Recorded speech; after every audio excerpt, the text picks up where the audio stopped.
Letitia James doesn't drive city buses. She prosecutes corporations, dismantles corrupt empires, and takes on governors without blinking. But on a rain-slick Tuesday afternoon at the corner of Elm and 3rd, she threw open the doors of Bus 7 like it was a courtroom, and the city, her city, was on trial. This isn't one of those made-for-TV moments. There were no press cameras, no podium, just her hand on the wheel and a very wet, very silent veteran with a steel spine and one prosthetic leg standing nearby. Before this day turned into a national headline, before social media coined it the bus reckoning, it began with something far more ordinary and far more brutal. A shrug, a look, and the sound of a hydraulic door slamming inches from a man's face. It started the way institutional cruelty usually starts, casually. Mac McGregor wasn't out to make a scene. The man was 71, a retired Special Forces sergeant, and he dressed like it. Plain coat, serviceable boots, nothing flashy. He didn't wear his medals on his chest. He wore them in the way he moved. Controlled, deliberate, every step calculated between balance and endurance. He'd learned long ago that the world wouldn't wait for a man missing half a leg, but even he didn't expect it to shove him into the rain. The bus pulled in late. Not that it mattered. Mac was early, as always. Route 7, the only bus that would get him across town in time for his VA prosthetic checkup. He was the last in line, soaked to the bone, but unfazed. Rain, after all, was easier than incoming fire. The others boarded quickly. Mac took his time. His crutch clicked against the slick concrete as he approached the steps. That's when the driver, Lou, looked up. Lou was built like a refrigerator, mid-40s, white, with a Bluetooth headset stuck in his ear and the attitude of a man who'd rather be anywhere else. His mouth moved before his brain caught up. "You gonna be all day with that leg, old man?" Mac didn't respond. He never did when people talked to his prosthetic like it was an inconvenience.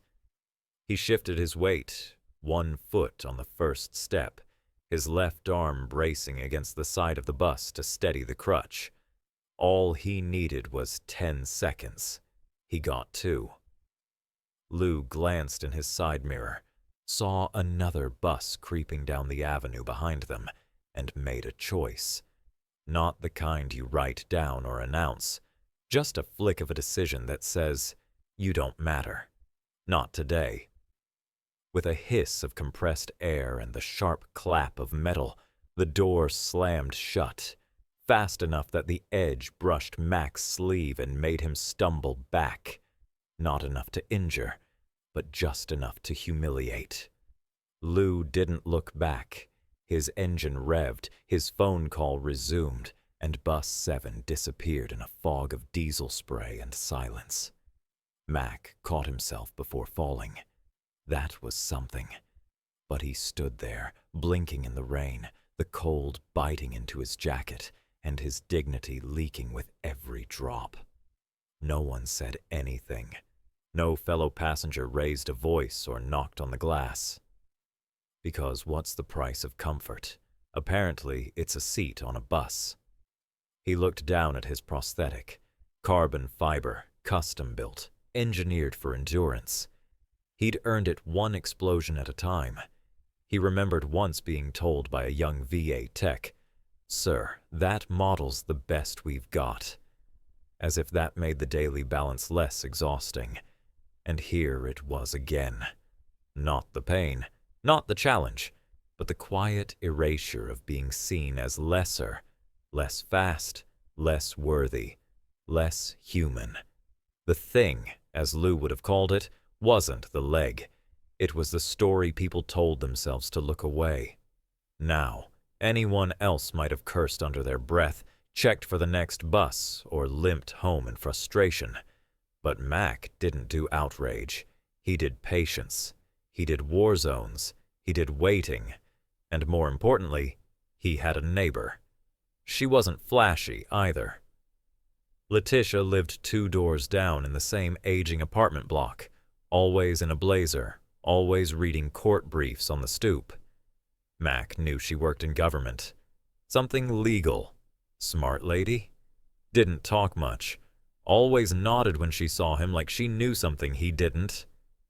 She did, but Mac didn't call her. Not yet. He just stood under the broken awning of a corner deli, dripping and still, like a statue someone forgot to take down. It was supposed to be a routine day, but for a city built on the backs of men like him, it had just made a very unwise mistake. And Letitia James, she was already on her way to correct it. Personally. Because in New York, if you slam a bus door on a veteran, you better pray it's not in her jurisdiction. Most people, when they imagine a war hero, picture a folded flag, maybe a framed citation on a wall, a Hollywood swell of strings in the background. What they rarely imagine is a 1-bedroom walk-up with a leaky radiator and a fridge filled mostly with condiments. That was Mac McGregor's world. Modest, quiet, too easily overlooked. A neighborhood fixture only in the way that cracked pavement is. Present, necessary, but never repainted. He didn't crave attention. Hell, the man could go days without speaking a full sentence. But beneath that silence was a ledger. One written in sacrifice, not sympathy. The kind of ledger that doesn't balance in bureaucratic math. He lost his leg in Afghanistan. Not metaphorically. Not some sob story trotted out for campaign ads. No, Mac quite literally left part of himself behind on a dirt road outside Kandahar when an RPG turned his patrol into smoke and screaming. He dragged another soldier, a kid fresh out of Texas, barely old enough to vote, out of a burning vehicle before passing out in a pool of his own blood. The Army sent a medal. The VA sent forms, and America, like it so often does, sent silence. He never complained. What's the point?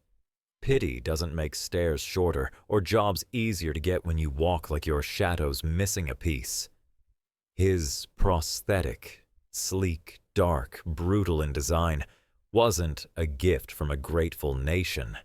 It was the product of endless paperwork, denials, and appeals. Months spent waiting in line behind men who'd lost less and bureaucrats who'd never risked a hangnail, let alone a limb. Advanced Mobility Unit, the VA called it. Mac called it rent, because for every step he took, he'd already paid in full, with interest. And while some might expect a man with that kind of history to withdraw, Mac did something else. Every Wednesday and Saturday, rain or shine, he showed up at the South Elm Community Youth Center to teach chess. He didn't charge, didn't preach. He just showed them how to think 2 moves ahead, how to stay calm under pressure, and, without ever saying the words, how to fight battles worth fighting. Most of the kids had no idea who he really was. To them, he was just Mr. Mac. The guy who always smelled like strong coffee and never let you win just because you cried. But let's not paint him as a saint. Saints don't carry that much anger under the skin. Mac had learned to absorb insults the way most people learn to ignore traffic, automatically. A sideways glance at his leg, shrug, a loud teenager mocking his gait. Whatever. But what Lou did, that dismissal, that sneer, cut differently. Because Lou didn't just insult a man, he insulted the very idea that sacrifice should matter. This wasn't about wounded pride. Mac wasn't nursing some fragile ego. He'd been ignored by enough people in power to know where he stood on the ladder of priorities. But there's a difference between being forgotten and being erased. What Lou did wasn't simple rudeness. It was active erasure. A public, visible declaration that the man standing in front of him was not worth waiting for. Not because of his behavior, not because of a policy, but because of his leg, because of his pace, because he was inconvenient. And just beneath that erasure sat the more corrosive truth. Lou saw the prosthetic before he saw the man. That's the part that stuck. That's the insult that soaked deeper than the rain. Mac didn't flinch when the door slammed. His reflexes were still good. But inside, something shifted. It wasn't rage. Not yet. It was the cold clarity of a soldier assessing a situation. This wasn't personal anymore. This was systemic. Funny thing about systems, they're made of people like Lou, people who've never served, never sacrificed, but hold the keys to services designed for those who have. People who bark about schedules while trampling dignity. People who treat ADA compliance as a suggestion and respect for veterans as a sticker on the back of a pickup. Later, when Mac would recount the event to Letitia, still thinking she was just a neighbor with an above-average grasp of civil rights law, he didn't embellish. He didn't need to. He simply described what happened, the way soldiers do when describing battlefield wounds, plainly as fact. But Letitia didn't hear facts. She heard contempt. She heard a challenge, and she didn't sleep well that night. Because while most people see injustice and sigh, Letitia James hears it like a siren. Of course, Mac didn't know that yet. He was still standing under the awning of a closed corner store, drying his sleeve with a tissue, wondering if he should wait for the next bus or limp the 12 blocks home. It wasn't about missing the appointment anymore. It was about not letting the city swallow him whole. Not today. He didn't know it yet, but help was already forming. And not the kind you order from an app. Because in neighborhoods like his, sometimes justice doesn't come from above. It walks up your stoop in worn heels, carrying lentil soup and a legal arsenal. And when that neighbor also happens to be Letitia James, the state of New York is about to experience a very inconvenient reckoning. The knock on the door came just past 7. No urgency, just 2 calm raps. Steady, certain. The kind that said, "I know you're there and I'm not leaving." Mac glanced at the stove. His own dinner had already gone cold. He reached for his crutch and opened the door to find Letitia James standing like a question mark in the rain. In one hand, a dented thermos that had seen better years. In the other, a grocery bag with that unmistakable smell of garlic and simmered patience. "I figured," she said plainly. "This weather calls for lentil." Mac blinked once, stepped aside, and motioned her in. They'd done this dance before, though never with quite this silence between them. Letitia didn't sit like a politician. She folded herself into the armchair like a neighbor who knew the cushions would squeak. She didn't ask what happened. She just placed the soup on the table, unscrewed the lid, and let the steam fill the room. Mac sat across from her, the small apartment wrapped in the sound of rain and the faint hum of an old refrigerator working too hard. "It was nothing," he began, but his voice betrayed him. Not weakness, just the gravel of long-held restraint. Bus didn't stop, that's all. Letitia didn't interrupt. She didn't nod in that performative way most people do when they're waiting for their turn to speak. She simply waited, eyes steady, spine straight, not judging, but documenting. Mac exhaled. Driver looked at my leg, called it a thing. Didn't even bother to hide it. Shut the doors before I could get on, in the rain. Still, Letitia said nothing. But something shifted. Not in her posture, not even in her expression, but in the room, like someone had turned the air more solid. Mac continued, more out of the momentum of truth than any desire to share. It's funny. I've been ignored before. Bureaucrats, suits, social workers who think thank you for your service counts as therapy. But this was personal, in the most impersonal way, like I wasn't even a delay worth explaining. He paused. Didn't say anything. Didn't file a complaint. Didn't want to start some crusade. Letitia leaned forward slightly, her elbows on her knees. Why not? Mac chuckled. Because nothing would happen. He gets a slap on the wrist, maybe a note in his file, and next week he slams the door on someone else with a cane instead of a crutch. She let that hang for a moment, then said quietly but with unmistakable weight, "Sometimes people need a reminder that dignity isn't conditional." Mac looked at her then. Really looked. You always talk like that, or is that just for old soldiers with rain in their bones? Letitia allowed a half smile. Only when I bring soup. They sat in silence again, the kind that doesn't ask to be filled. But before she rose to leave, she turned, gently, as if changing the subject but not the tone, and asked, "You remember the driver's name?" Mac raised a brow. Lou. Said it loud enough on his Bluetooth. Some friend kept calling him that. And it was Route 7? What time? 2:15, give or take. Letitia nodded, adjusting the strap of her bag. Thank you, Mac. That's all I needed. He blinked, confused. You keeping notes for your memoir or something? She laughed. Something like that.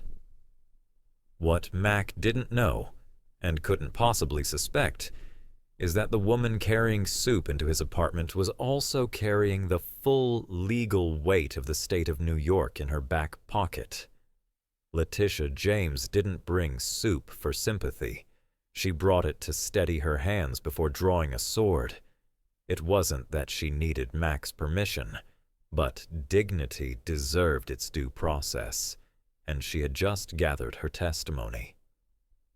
By the time the door clicked shut behind her, Mac was still staring at the thermos. Something in his gut told him that conversation had shifted more than air, and somewhere in a badly lit transit authority office, a time-stamped schedule and a name scribbled in a notebook were about to become the most inconvenient paperwork Lou had ever encountered. Because Letitia James didn't knock just to check on a neighbor. She knocked to build a case. And now that she had the facts, she was about to act, not as a neighbor, not as a friend, but as the Attorney General of a state that, for once, was about to remember what public service actually meant. By 8:30 the next morning, the fluorescent lights inside Letitia James's Manhattan office weren't just flickering, they were bracing for war. Beneath the veneer of calm and steel-rimmed order sat the kind of storm that didn't make landfall on TV but rearranged entire bureaucracies by noon. Her staff, seasoned and sleep-deprived, recognized the signs. Laptop snapped open like a verdict, phone line live before coffee, blazer crisp enough to cut glass.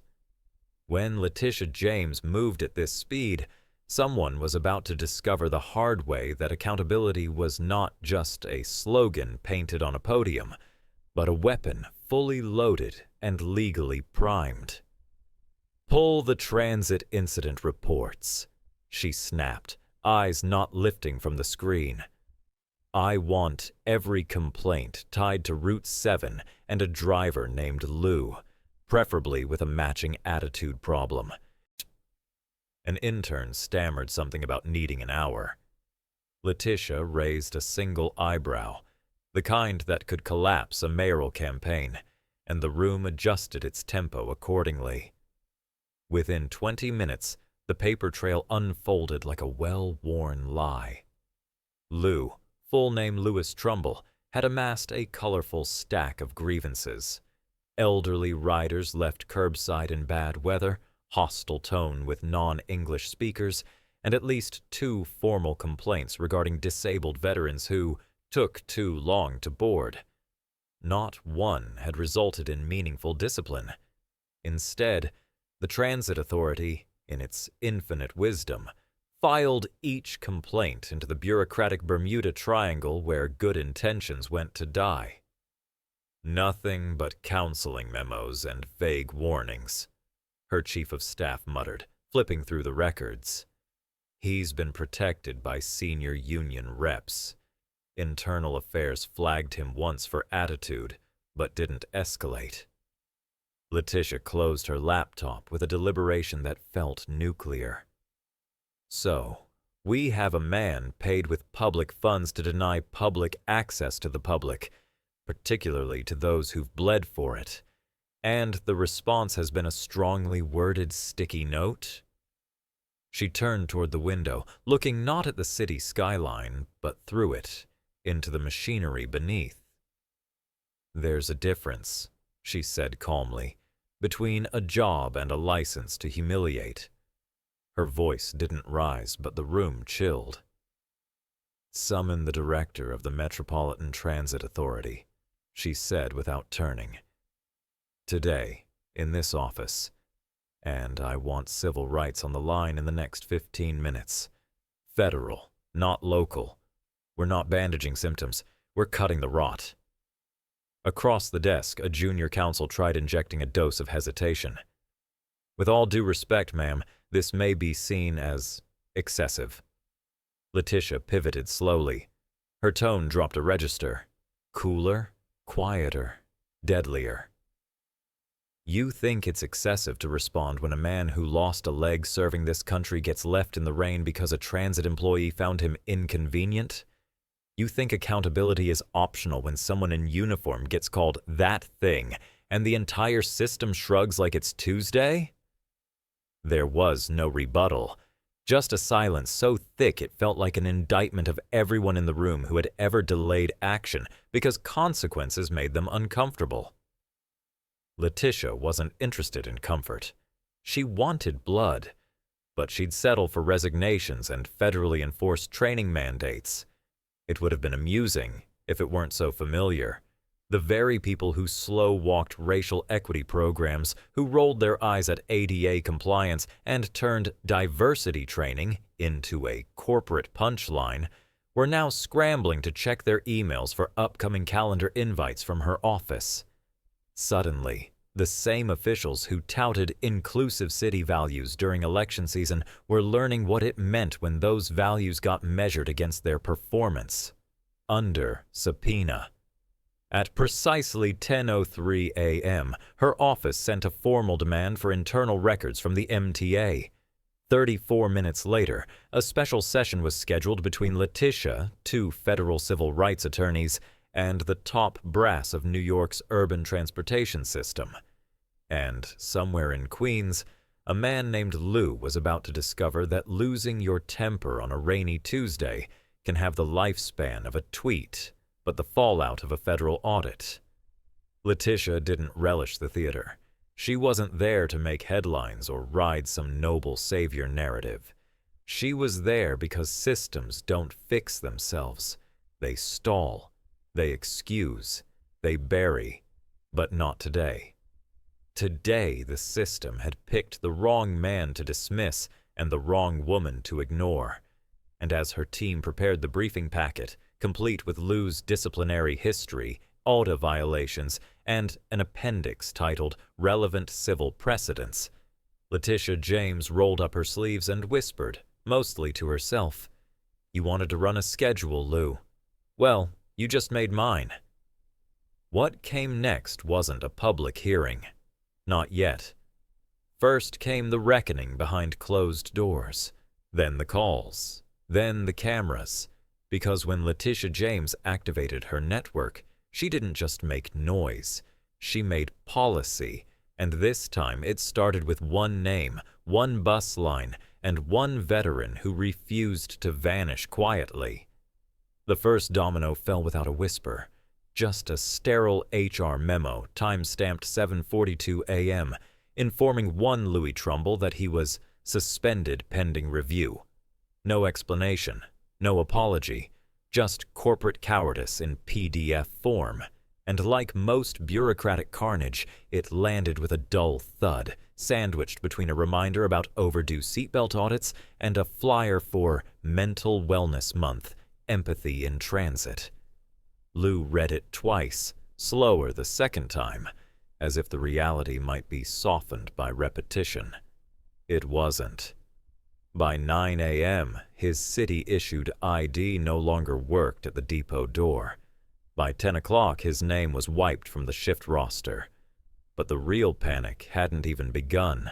See, when the local news stations caught wind of the suspension, they did what journalists in a content-hungry market always do: scrambled for blood before context. City bus driver suspended after alleged incident involving disabled passenger was the headline. No names, no footage, no quote. Just a teaser that sounded vaguely righteous but left enough ambiguity to ignite a wildfire of speculation in the comment sections.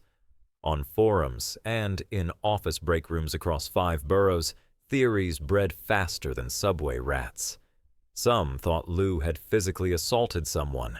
Others assumed drugs or some kind of racial slur incident, because in New York that's not exactly rare, just usually ignored. And then came the twist.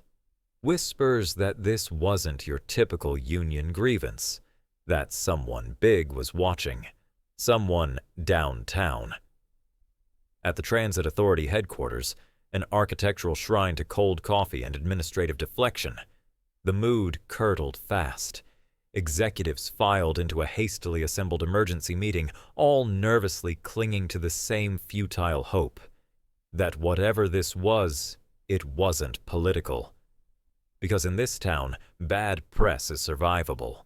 But political heat, that's career-ending. "What do we know?" barked Deputy Director Harris, a man whose career success had been built entirely on the avoidance of knowing anything at all. "Not much," replied his assistant, scrolling through her tablet.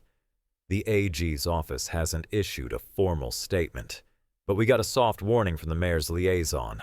Stand by for a civil rights concern involving a veteran."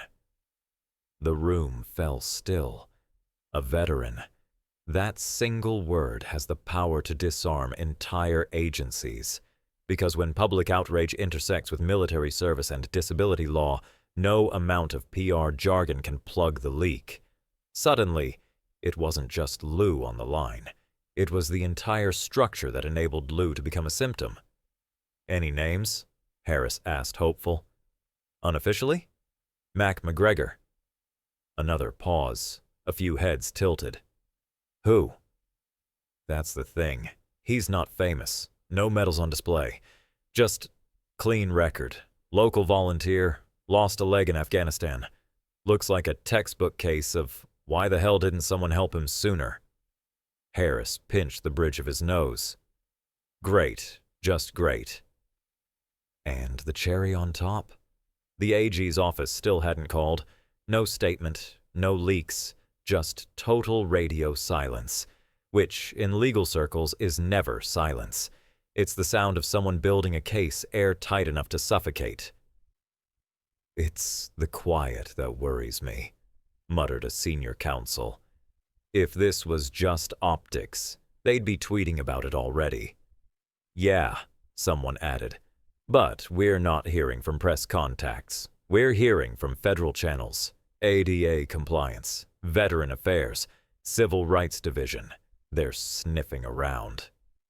Across the hall, a junior staffer whispered to another, "I heard the Attorney General herself showed up at the scene." "Seriously?" "That's the rumor. Drove a damn bus, too." "Come on." "I'm just telling you what I heard." And just like that, a new kind of fear crept in, one that couldn't be massaged by statements or handled with a 3-day suspension and mandatory retraining modules. This was the kind of fear born from a sense that maybe, just maybe, someone with power actually gave a damn this time. They didn't know Letitia James was behind it. Not officially. But the patterns were forming. The silence too strategic, the targeting too precise, and the fact that every email from the AG's office was marked "Need to know only" sent a message clearer than any headline. This wasn't about one driver. This was about the machine. And the machine, for the first time in years, was being told to explain itself. By noon, Harris was rehearsing damage control talking points and praying they wouldn't be called gaslighting on live television. By 2 o'clock, union reps were begging for briefings they'd normally ignore. And somewhere in the city, the last person who should have been invisible was still waiting on an apology. But the apology wasn't coming from the transit authority. It was coming, soon, from the entire city, whether they liked it or not. That morning, Mac McGregor tied his boots the same way he had for decades. Left leg first, then the prosthetic. Rain had dried up overnight, but the skies still wore that gunmetal look he never trusted. The city hadn't changed. The sidewalk still buckled outside the bodega. The same neighbor's cat still scowled at him like he owed it rent.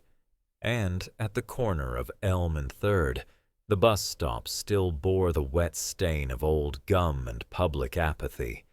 He wasn't expecting a parade. He wasn't expecting anything, really, which made what happened next feel like the city had accidentally tripped over its own conscience. At 8:02 a.m., as Mac reached the faded yellow curb, the noise came first. Not the usual sputtering diesel cough of a city bus, but a low, coordinated hum. 3 vehicles appeared like something out of a procedural drama that never made it past pilot season. 1 sleek black SUV with government plates, 2 olive green military police transports, and behind them, a fully empty city bus. Clean, idling, not a commuter in sight. He stared for a moment, unsure whether to salute or run. Then the back door of the SUV opened and Letitia James stepped out, heels clicking against the pavement like a judge approaching the bench. No entourage, no cameras, just precision. She wore her state-issued authority like armor, tailored and gleaming. Her expression? Controlled fire. Mac blinked. "You?" Letitia crossed the sidewalk with that same legal tempo she used in court when a corporate defense team tried to dodge accountability with acronyms. She reached him, didn't ask permission, and gave him the kind of brief, sincere hug reserved for soldiers and stubborn uncles. "Mr. McGregor," she said evenly, "today I drive." Mac looked over her shoulder at the bus, then back at her. "You're kidding." "I've never been more serious," she replied, already walking toward the doors. "Unless you'd prefer to wait for another Lou." The MPs didn't say a word. They didn't have to. Their stance said everything. This isn't a publicity stunt. This is chain of command. And today, the Attorney General of the state of New York was assuming control of Route 7. As the doors hissed open, Mac followed, still caught somewhere between disbelief and that deep, unspoken military reflex that kicks in when a superior officer doesn't offer an option, only an order disguised as courtesy. He stepped onto the bus and paused. It was spotless. No passengers. Just him, the AG, and a quiet seat at the front like it had been waiting years to be earned. Letitia slid behind the wheel with a practiced ease that made you wonder if she'd once moonlighted in transit to pay for law school. She checked the mirrors, adjusted the seat, and said with dry clarity, "Fasten your belt, Sergeant." Express service today. Mac sat, slowly, still not entirely convinced this wasn't an elaborate hallucination cooked up by his bad knee and too much ibuprofen. "You know," he muttered, "when you said, 'sometimes people need a reminder,' I didn't think you meant it quite this literally." Letitia didn't look away from the wheel. "Oh, I meant it. The city needed to remember what it owed you, and you needed a damn ride." The absurdity was almost too much to process. Somewhere, some mid-level MTA scheduler was probably punching a wall, trying to figure out why a federal motorcade had preempted a municipal transit route. But none of that mattered now. What mattered was the look on Mac's face, somewhere between pride and cautious gratitude. And the fact that the most powerful legal officer in the state had decided the best way to serve justice that morning wasn't with a press conference, but with a steering wheel and a bus pass no one dared question. "Ma'am," Mac said finally, voice soft but steady, "this is the most ridiculous thing anyone's ever done for me." Letitia gave a half smile. "Then it's about time." The brake released with a hiss, the MPs fell in behind them like a civic escort, and the convoy pulled away from Elm and 3rd.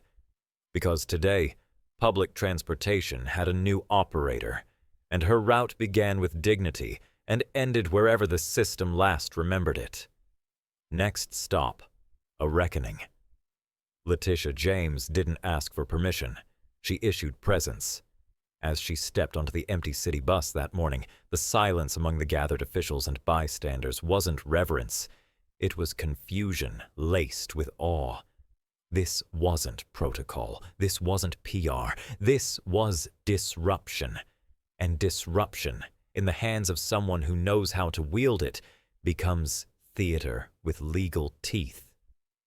She turned to the modest cluster of unsuspecting early riders who had unknowingly boarded a one-way ticket into political folklore.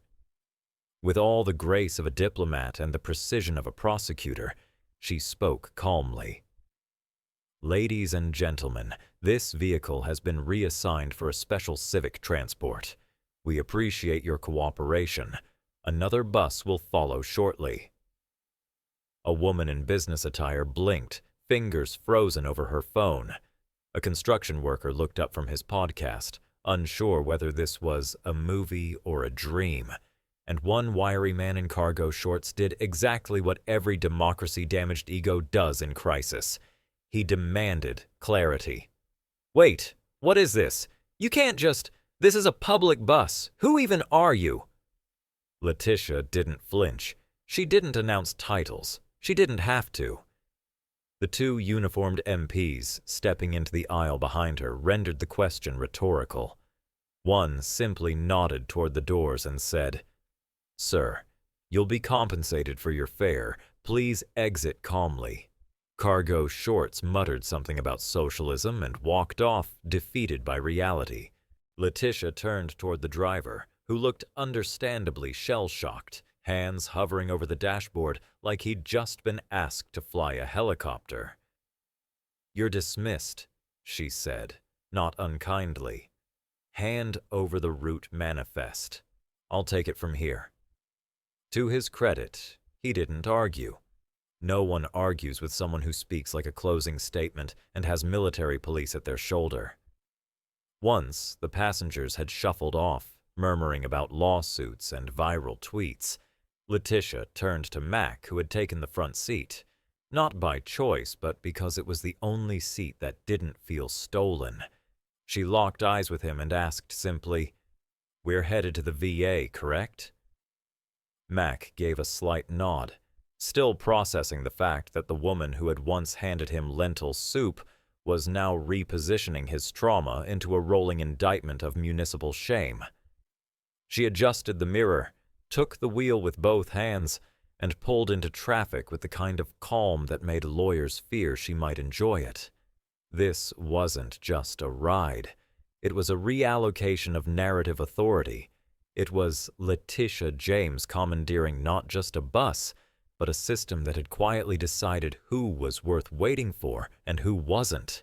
And the city, the city was about to learn what it looked like when a system forgot its conscience and a woman in power refused to let it slide. Because make no mistake, this wasn't a favor. It was a formal objection. filed on wheels, stamped with intent, and driven straight into the heart of every bureaucrat who'd ever rolled their eyes at the phrase reasonable accommodation. The next intersection loomed, and with it, the beginning of something the city hadn't felt in a long time: visible, public accountability.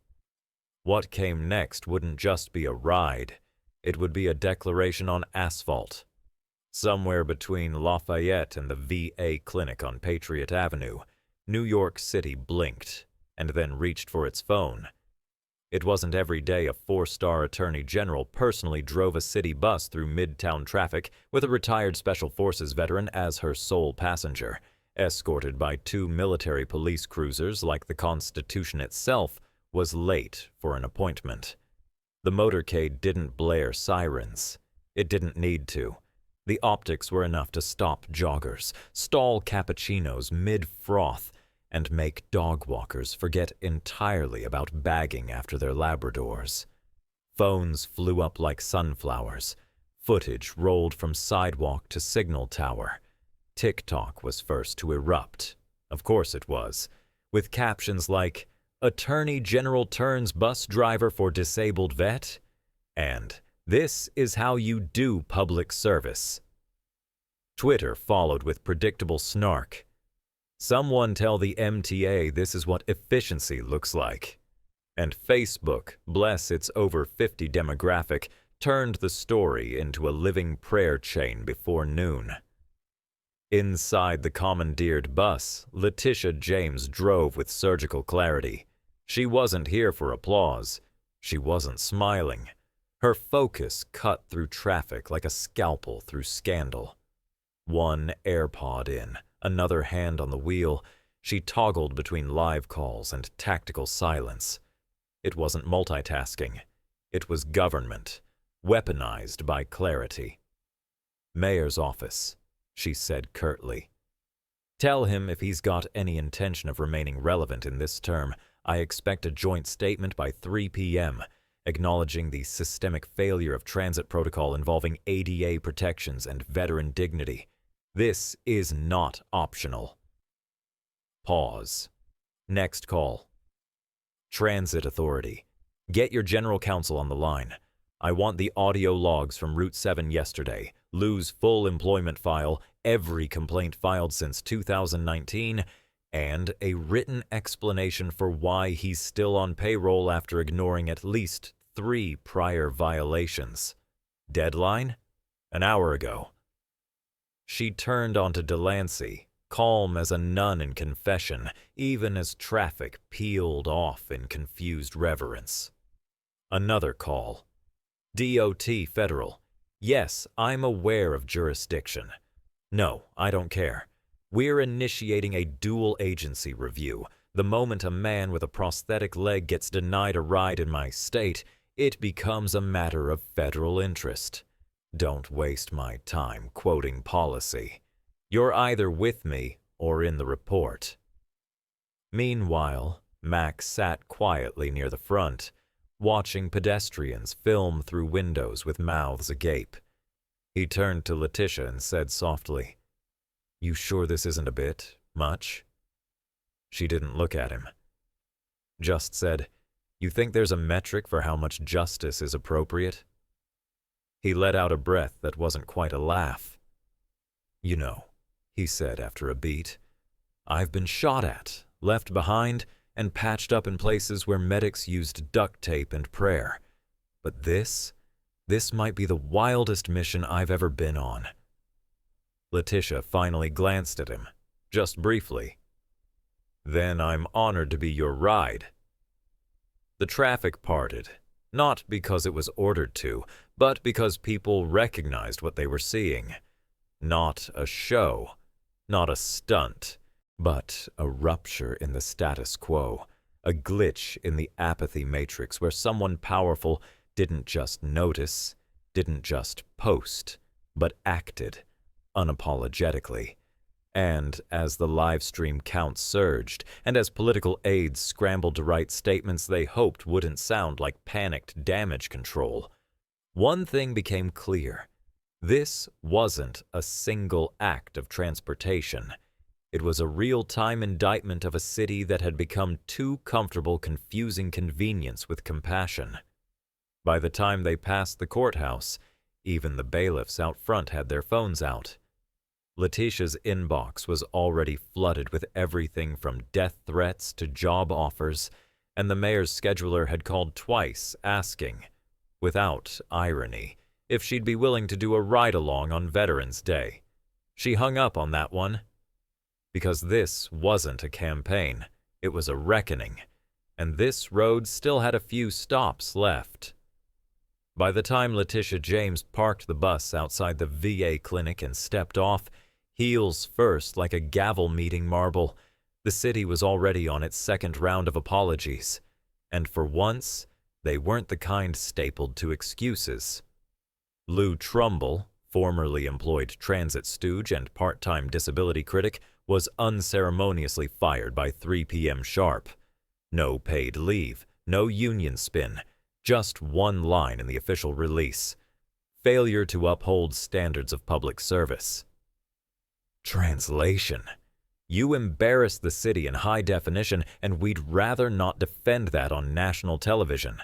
Of course, that didn't stop the MTA from attempting its usual brand of bureaucratic CPR. Within hours, they unveiled a brand new policy: mandatory training across the board on ADA compliance, veteran sensitivity, and, as one red-faced spokesperson called it, basic human decency. There was even a fancy PowerPoint, complete with stock photos of happy wheelchair users and saluting soldiers. Somewhere in the middle of slide 3 was a bullet point titled, "Don't Slam Doors on War Heroes. Progress. One checkbox at a time." But the real moment, the one that cemented this debacle into history books and press kits, came outside the VA, on the cracked concrete just before the clinic entrance, where Letitia stood next to Mac in front of a podium that hadn't seen this much sincerity in years. She didn't need notes. She didn't need applause. The city stood still for her because, for once, someone had spoken without hedging.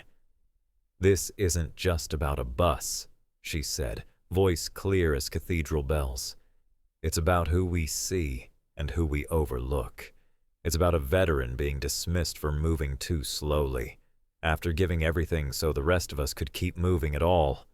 And no, that's not a metaphor. That's a disgrace."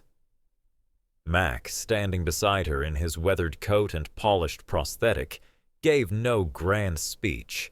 He didn't need to. His presence said what volumes couldn't. "I'm still here, and this time I wasn't left behind."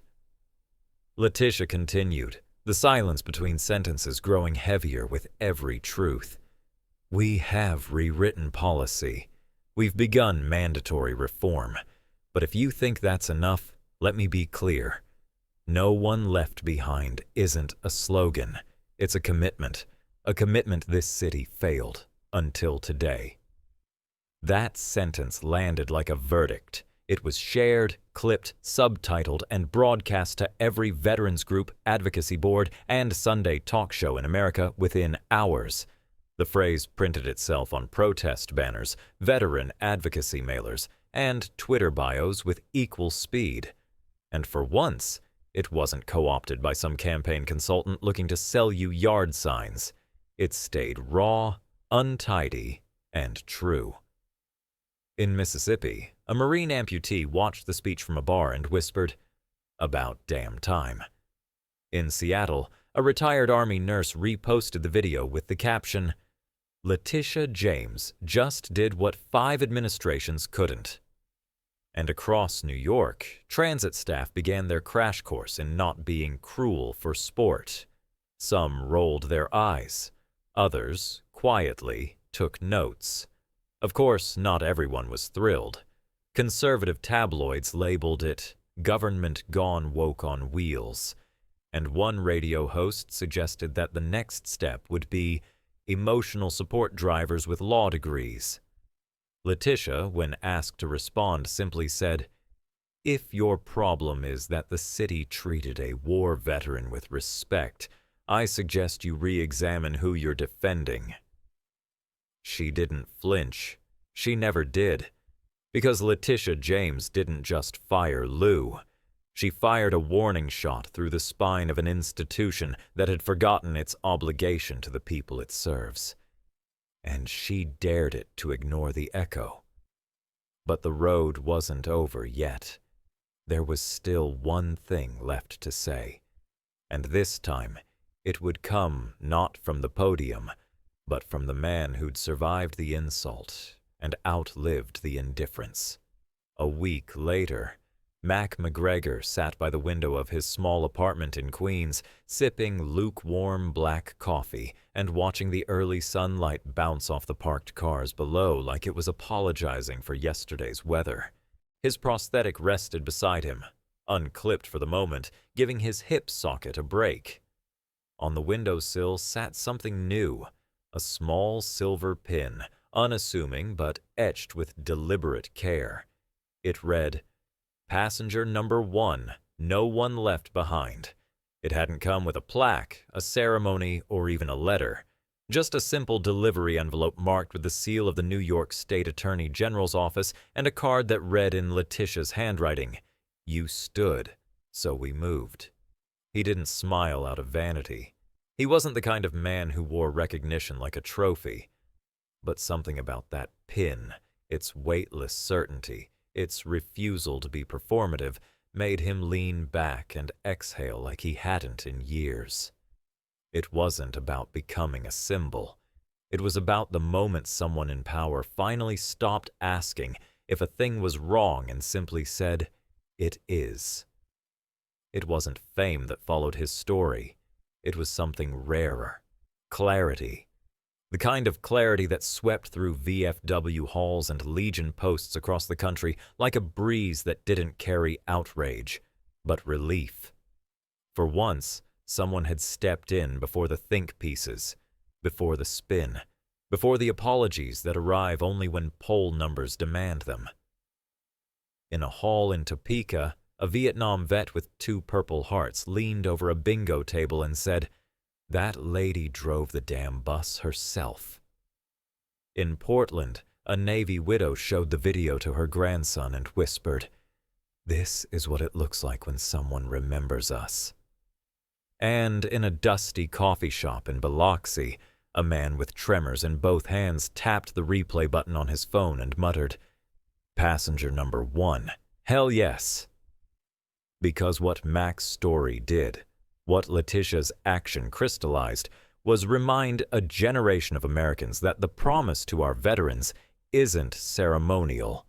It isn't decorative. It's not some banner trotted out on Veterans Day, waved around by opportunists who can't even spell Kandahar, then folded up and shelved by Monday. It's a contract. And when that contract is violated not by some grand scandal, but by everyday dismissal, by a door slammed too soon, a sneer too loud, a delay too convenient, it doesn't require a protest. It requires an interruption. That interruption came in the form of 1 woman, 1 bus, and 1 ride too important to be left to protocol. Mac turned the pin between his fingers and thought of the phrase again. No one left behind. Not a campaign slogan, not a non-profit catchphrase, but a sentence someone wrote with spine. It meant something now because someone finally made it real. And he knew, as he looked down at the busy sidewalk below, that for all the chaos, the headlines, the backlash and bile from the usual suspects, one thing had stuck. They had seen him. Not the limp, not the crutch, not the thing on his leg. Him. And they couldn't unsee it. Not now. And certainly not the next time a veteran stood at a curb, waiting not for charity, but for the simple courtesy of being acknowledged. Mac tapped the windowsill once and said softly to no one in particular, "It took long enough." Then, as the city churned forward and the story kept spreading, not as outrage but as a kind of quiet moral calibration. He reached for his leg, clipped it back on, and stood. Because justice, once it moves, shouldn't stop at the next stoplight. It should keep going, all the way down the line,